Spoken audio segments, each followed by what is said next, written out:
उन्हाळा सुरू व्हायला लागले आणि उन्हाळ्यात आपल्याला भाज्यांचं जरा शॉर्टेजच असतं किंवा उन्हाळ्यात भाज्या जास्त आपल्याला खाऊ वाटत नाही. जेवणाबरोबर आपल्याला वेगवेगळ्या चटण्यांची आवड असते, तर अशीच एक चटणी म्हणजे जवसाची चटणी, जी आपल्या आरोग्यासाठीही खूप फायदेशीर असं जवस आहे आणि याची जवसाची चटणी आपल्या जेवणामध्ये असायलाच हवी.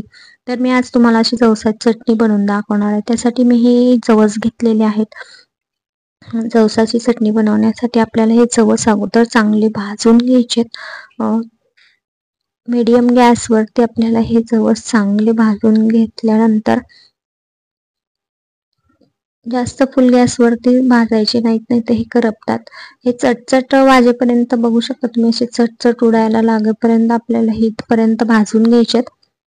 आणि हे स्लो गॅसवर एकदा थोडं गरम झाल्यानंतर स्लो गॅस करून आपल्याला हे जवस भाजायचे नाही, ते हे सगळे उडू शकतात इकडे तिकडे. त्यामुळे स्लो गॅसवरतीच भाजून घ्यायचे. चांगले खमंग असा वास आपल्याला यायला लागतो आणि मग नंतर आपण हे गार करण्यासाठी काढून घ्यायचे एका ताटामध्ये.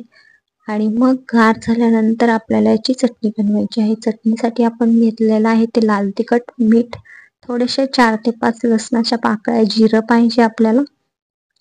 हे सगळं मिक्स करून आपण मिक्सरच्या भांड्यामध्ये याला फिरून घेणार आहोत. तुम्हाला हवी असेल तर तुम्ही उकळामध्येही कुटू शकता, परंतु पटकन मिक्सरमध्ये तयार होणार ही चटणी. जवस घेतलेत, हे लसणाच्या पाकळ्या मी टाकणार आहेत.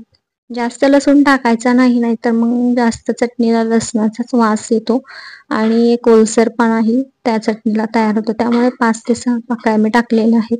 लाल चटणी टाकायची आहे. 2 ते 3 चमचे मी चटणी टाकलेली आहे. तुमच्या चटणीच्या तिखटावर ते अवलंबून आहे, तुम्ही कमी जास्त टाकू शकता. माझी चटणी जास्त तिखट नाहीये, त्यामुळे मी हे 2 ते 3 चमचे चटणी टाकून घेतलेली आहे. आणि चवीपुरतं मीठ टाकून घ्यायचं आपल्याला. ही माझी बेडगी मिरचीची चटणी आहे, त्यामुळे मी जरा जास्त टाकली आहे. आणि चवीपुरतं मीठ टाकून आपल्याला हे आता मिक्सरमधून फिरून घ्यायचंय. उकळामध्येही तुम्ही कुठलं तरी चालेल. चवीसाठी थोडेसे जिरे टाकायचे, तुम्हाला हवे असेल तर टाका, नसेल पाहिजे असेल तर नाही टाकले तरी चालतंय, ऑप्शनल आहे. फिरून घेतली आहे, बघू शकता किती छान अशी चटणी आपली तयार झाली आहे. मिक्सरचं भांडं उघडतानाच इतका टेस्टी आणि इतका खमंग असा वास झाला. छान अशी चटणी आपली तयार आहे. नक्की ट्राय करून बघा. उन्हाळ्यात आपल्याला जेवताना ही चटणी, पौष्टिक अशी चटणी आपण तयार केली आहे. रेसिपी आवडली असेल तर रेसिपी लाईक करा, शेअर करा, आपलं चॅनल नक्की सबस्क्राईब करा. अशाच छान छान आणि छोट्या रेसिपी मी तुम्हाला दाखवण्याचा प्रयत्न करत असते. माझ्या वेगवेगळ्या रेसिपी मी या चॅनलवरती अपलोड केलेल्या आहेत. डिस्क्रिप्शनमध्ये मी लिंक दिली आहे, तुम्हाला पाहिजे असतील तर तुम्ही बघू शकता. एका हवाबंद अशा काचेच्या किंवा प्लॅस्टिकच्या बरणीमध्ये ही चटणी भरून ठेवा. चांगली महिनाभर तरी चटणी आपली टिकते. थँक्यू.